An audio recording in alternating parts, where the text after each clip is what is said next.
नमस्कार दोस्तों, मैं हूं सुरेश चौधरी और गोल स्टडी के यूट्यूब चैनल पर आपका हार्दिक स्वागत है। देखिए मित्रों, राजस्थान के इतिहास पर अपन चर्चा कर रहे थे और इसी के तहत अपन ने सबसे पहला टॉपिक लिया था गुज्जर प्रतिहार राजवंश। गुज्जर प्रतिहार राजवंश के लगभग 4 वीडियोज़ अपलोड हो चुके हैं और मुझे आशा है कि आपने उनको देखा भी होगा और परीक्षा के दृष्टिकोण से बहुत इम्पोर्टेंट तथ्य है वो आपके सामने रखे गए हैं। मैं चाहूँगा कि आप उनको अच्छी तरीके से देखिए और जो पुरानी परीक्षाओं में प्रश्न आए हुए हैं उनको भी एक बार देखिए, आपको हूबहू प्रश्न मिलेंगे वहाँ से। तो देखिए, पिछला वीडियो रहा था अपन अपने नागभट्ट द्वितीय पढ़ा था अपन ने। नागभट्ट द्वितीय के बाद में अगला जो शासक बनेगा अपने मिहिर भोज रहेगा। एक इम्पोर्टेंट शासक है, गुर्जर प्रतिहार राजवंश का कह सकते हैं कि सबसे शक्तिशाली शासक जिसे माना जाता है वो है मिहिर भोज। तो देखिए मित्रों, आज जो शासक पढ़ेंगे अपन वो पढ़ेंगे मिहिर भोज। मिहिर भोज या भोज प्रथम के नाम से भी इसको जाना जाता है और लगभग इसने शासन किया है 836 से लेकर के 885 ईस्वी तक। मिहिर भोज अपने पिता रामभद्र की हत्या करके शासक बना था। ध्यान रखिए, अपने राजस्थान के जितने भी बड़े बड़े राजवंश हुए हैं सब राजवंशों में कोई ना कोई पितृहंता हुआ है, अपने पिता की हत्या करके शासक बना है। तो उसी प्रकार गुर्जर प्रतिहार राजवंश के अंदर पितृहंता शासक माना जाता है मिहिर भोज को। कैसे माना जाता है? तो मैंने आपको बताया था कि 833 के अंदर 833 में नागभट्ट द्वितीय ने गंगा में जीवित समाधि ली थी। यहाँ से ये भी प्रश्न आया हुआ है कि किस गुर्जर प्रतिहार शासक ने गंगा में जीवित समाधि ली थी, तो वो था आपके नागभट्ट द्वितीय। 23 अगस्त 833 को नागभट्ट द्वितीय ने गंगा में जीवित समाधि ली थी। नागभट्ट द्वितीय का पुत्र शासक बना था रामभद्र।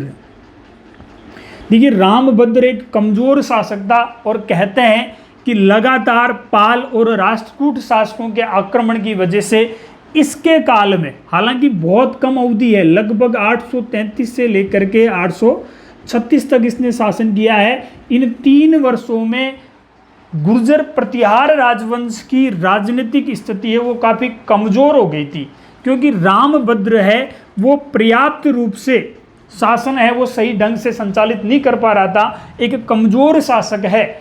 इसी वजह से कहते हैं कि इस रामभद्र का ही पुत्र हुआ था मिहिर भोज। मिहिर भोज, मिहिर भोज ने अपने पिता रामभद्र की हत्या की थी 836 में। कब की है मित्रों? 836 में। तो गुर्जर प्रतिहार राजवंश में पितृहंता शासक है वो होता है मिहिर भोज। सीधे से परीक्षाओं में प्रश्न आते हैं। जिस प्रकार चौहान राजवंश है उसके अंदर भी अपने को मिलता है पितृहंता शासक हुआ था जगदेव, उसी प्रकार से गुर्जर प्रतिहार राजवंश में पितृहंता शासक हुआ है मिहिर भोज। बस ये इस पर दब्बा लगा है कि इसने अपने पिता की हत्या की थी, बाकी इसकी शासन अवधि है वो बहुत अच्छी रही है। गुर्जर प्रतिहार राजवंश का चरम उत्कर्ष का काल माना जाता है मिहिर भोज के काल को। गुर्जर प्रतिहार राजवंश का स्वर्ण युग कह सकते हैं अपन मिहिर भोज का काल। तो देखिए मित्रों, अब पढ़ना है अपने को मिहिर भोज। मिहिर भोज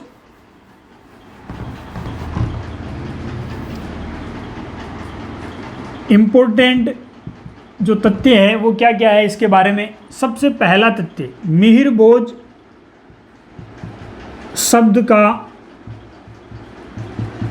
शाब्दिक अर्थ। मिहिर भोज शब्द का शाब्दिक अर्थ होता है सूर्य का प्रतीक। मिहिर भोज शब्द का शाब्दिक अर्थ क्या होता है? सूर्य का प्रतीक। सूर्य का प्रतीक। मिहिर भोज है वैष्णव धर्म का अनुयायी था।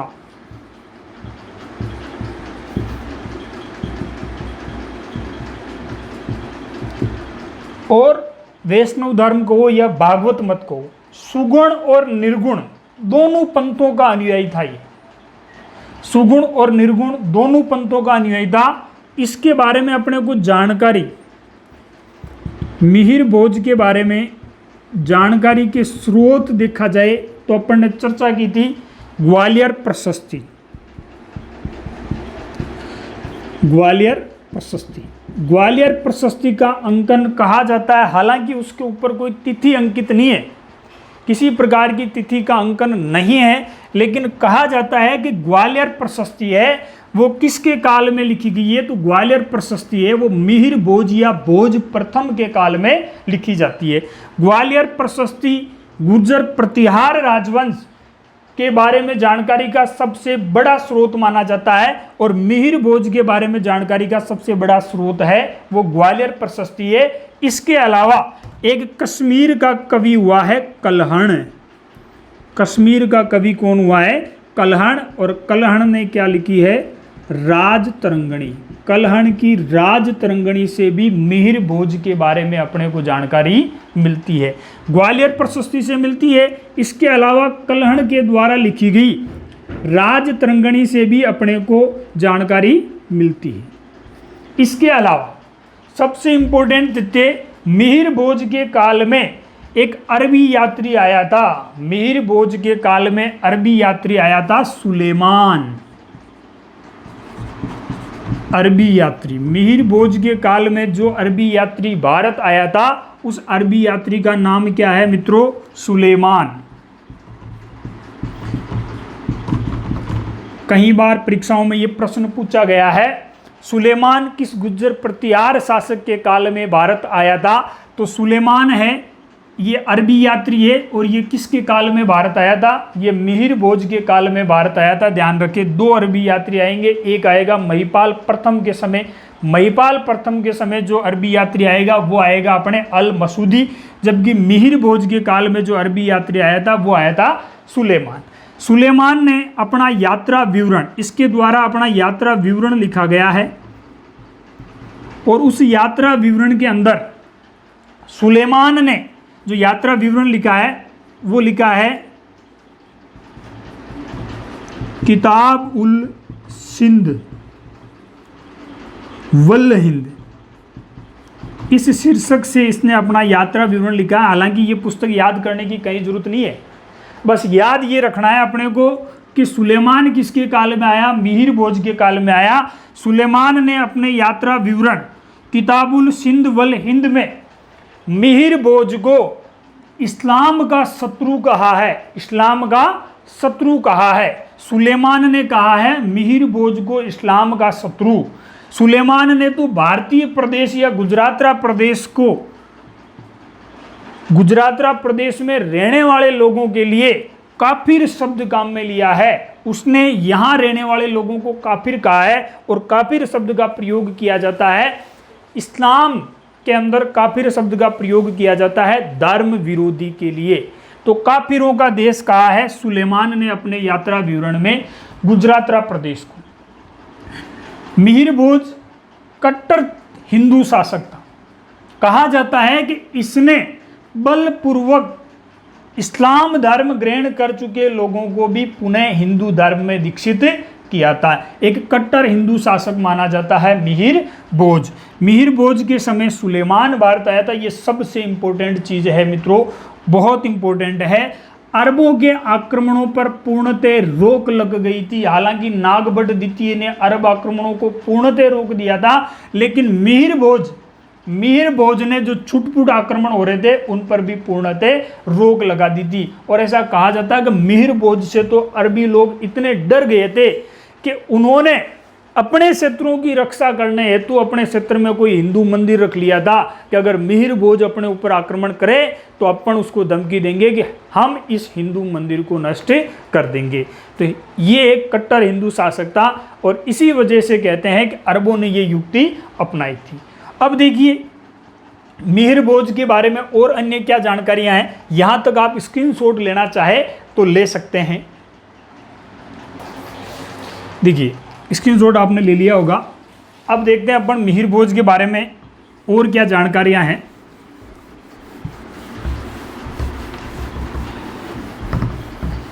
मिहिर भोज के समय त्रिपक्षीय संघर्ष की स्थिति देख लेते हैं मित्रों। त्रिपक्षीय संघर्ष हो रहा था किस वजह से हो रहा था ये अपन पढ़ चुके हैं कि कन्नौज पर अधिकार को लेकर के ही त्रिपक्षीय संघर्ष हो रहा था। गुर्जर प्रतिहार राजवंश का शासक यहाँ पे मिहिर भोज है। मिहिर भोज के द्वारा राष्ट्रकूट राजवंश और इधर था पाल राजवंश। पाल राजवंश के शासक थे इस समय विग्रहपाल,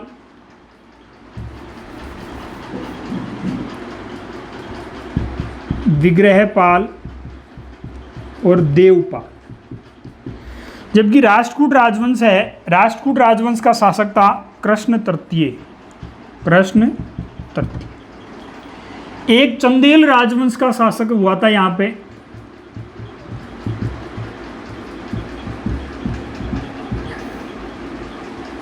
चंदेल राजवंश, और इस चंदेल राजवंश का शासक हुआ था जय शक्ति।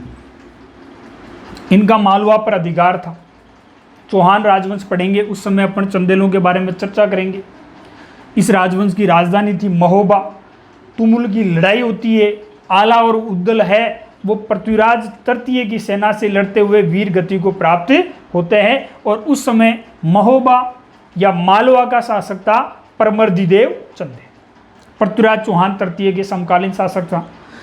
कृष्ण तृतीय राष्ट्रकूट राजवंश का शासक है। विग्रहपाल और देवपाल है वो पाल राजवंश के शासक है, जबकि मालवा का शासक है जय शक्ति। इन तीनों की सम्मिलित सेनाओं को मिहिर भोज के द्वारा पराजित किया गया था। मिहिर भोज ने त्रिपक्षीय संघर्ष के तहत राष्ट्रकूट राजवंश के शासक कृष्ण तृतीय, पाल राजवंश के शासक विग्रहपाल, देवपाल और चंदेल राजवंश के शासक जय शक्ति को पराजित किया था। इन तीनों को पराजित करके, क्योंकि मालवा क्षेत्र पर अधिकार किया था, इसी कारण मिहिर भोज ने एक उपाधि धारण की थी, और वो उपाधि है इसकी मालवा चक्रवर्ती। मालवा चक्रवर्ती की उपाधि है वो किसने धारण की थी? मिहिर भोज ने। मिहिर भोज की दो उपाधियां और आएगी अभी। त्रिपक्षीय संघर्ष में इन तीन शक्तियों को पराजित करके कन्नौज पर निर्णायक रूप से अधिकार है वो मिहिर भोज ने कर लिया था। हालांकि इसके बाद में एक राष्ट्रकूट राजवंश का शासक और आएगा और वो एक बार कन्नौज को लूटेगा, लेकिन यहाँ निर्णायक रूप से अधिकार है वो मिहिर भोज कर लेता है और एक उपाधि धारण करता है, वो है मालवा चक्रवर्ती की। ध्यान रखें, मिहिर भोज की तीन उपाधियां मिलती है। एक तो मालवा चक्रवर्ती, मैंने आपको बताया मालवा चक्रवर्ती की उपाधि है वो मालवा पर अधिकार करने के उपलक्ष्य में इसने धारण की थी। इसके अलावा इसकी दो उपाधियां और मिलती है। दो उपाधियां और कौन सी है? मिहिर भोज। कई बार इसकी उपाधियों से भी प्रश्न आ जाते हैं। मिहिर भोज की उपाधियां, मिहिर भोज इसको कहा जाता है सार्वभौम, संपूर्ण पृथ्वी का अधिपति। इसको कहा जाता है मालवा चक्रवर्ती। मालवा चक्रवर्ती। मिहिर भोज को कहा जाता है आदिवरा, सबसे इंपॉर्टेंट आदिवरा। आदिवरा की उपाधि है वो इसकी मिलती है ग्वालियर प्रशस्ति में। ग्वालियर प्रशस्ति में एक उपाधि और मिलती है इसकी, प्रभास पटन। प्रभास पटन, प्रभास पटन की उपाधि है वो मिलती है इसकी दौलतपुर अभिलेख में। चार उपाधियां हैं मित्रों मिहिर भोज की, सार्वभौम, मालवा चक्रवर्ती, आदिवरा और प्रभास पटन। इसमें से ये दो उपाधियां सबसे इंपॉर्टेंट है।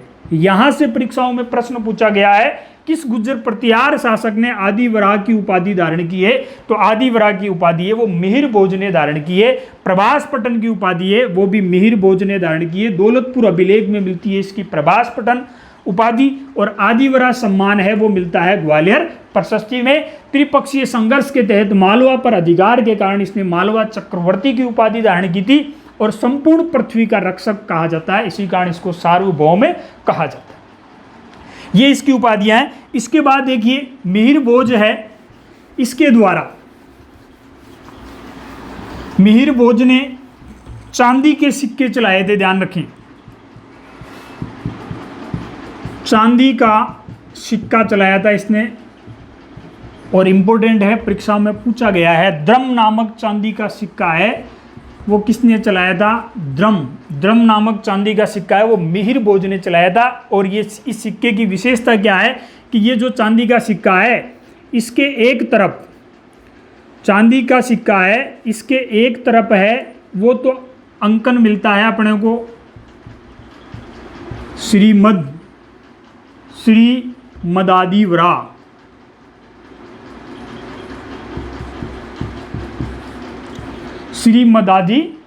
श्रीमदादिव्रा का अंकन मिलता है, जबकि एक तरफ है वो वराह का चित्र बना हुआ है, वराह का चित्र बना हुआ है, और इसको नाम दिया गया है द्रम।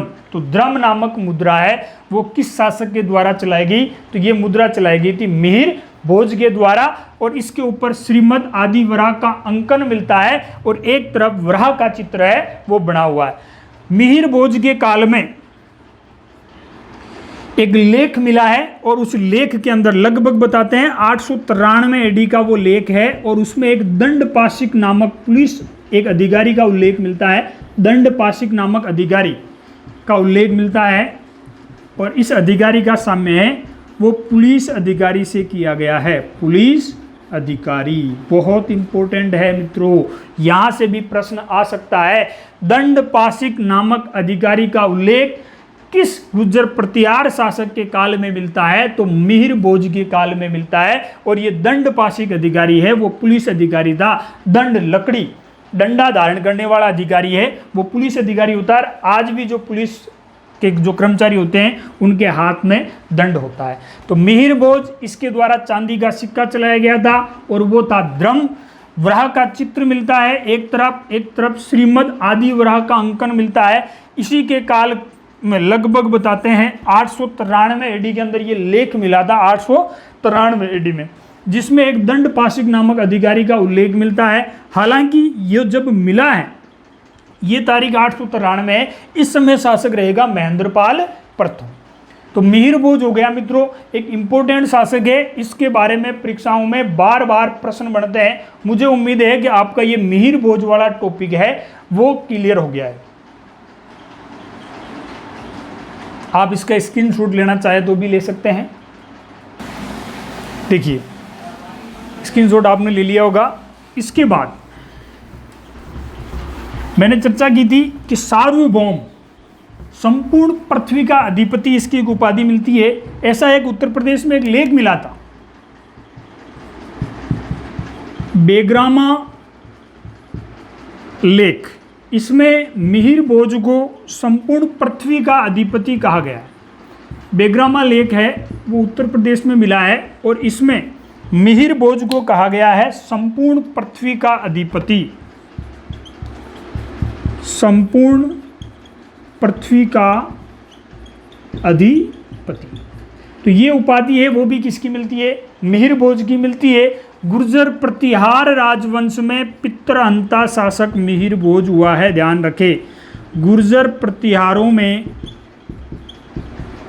पितृहंता शासक है वो कौन हुआ है? मिहिर भोज। सबसे इंपॉर्टेंट चीज है ये, पितृहंता शासक मिहिर भोज। मिहिर भोज का कंसेप्ट आपके क्लियर हो गया होगा, मुझे ऐसा पूरा विश्वास है। मिहिर भोज 836 में शासक बनता है, लगभग 885 ईस्वी तक इसने शासन किया था। मिहिर भोज शब्द का शाब्दिक अर्थ होता है सूर्य का प्रतीक। मिहिर भोज की कुछ उपाधियां मिलती है, मालवा चक्रवर्ती सार्वभौम, मालवा चक्रवर्ती सार्वभौम, आदि वराह और प्रभास पटन, ये इसकी उपाधियां मिलती है अपने को। त्रिपक्षीय संघर्ष के तहत इसने विभिन्न लड़ाइयां लड़ी थी, ये भी मैंने आपको बताया है। मिहिर भोज के द्वारा द्रम नामक चांदी का सिक्का प्रचलित किया गया था। मिहिर भोज के काल में अरबी यात्री सुलेमान भारत आया था, उसने अपना यात्रा विवरण है वो किताबुल सिंध वल हिंद के नाम से लिखा था। दंडपाशिक नामक एक पुलिस अधिकारी का उल्लेख है वो भी मिहिर भोज के काल में ही मिलता है। मिहिर भोज को अरबों का स्वाभाविक दुश्मन कहा गया है। अरब आक्रमणों को पूर्णतः इसने रोक दिया था। कट्टर हिंदू शासक था, इसने भागवत पंथ कि सुगुण और निर्गुण दोनों का संरक्षण किया था। तो ये मित्रों मिहिर भोज है। मुझे उम्मीद है कि ये वीडियो आपको पसंद आया होगा। इस वीडियो को जितना ज़्यादा हो सके आप शेयर कीजिए, सब्सक्राइब कीजिए इस चैनल को, गोल स्टडी चैनल को, और लाइक कीजिए। धन्यवाद।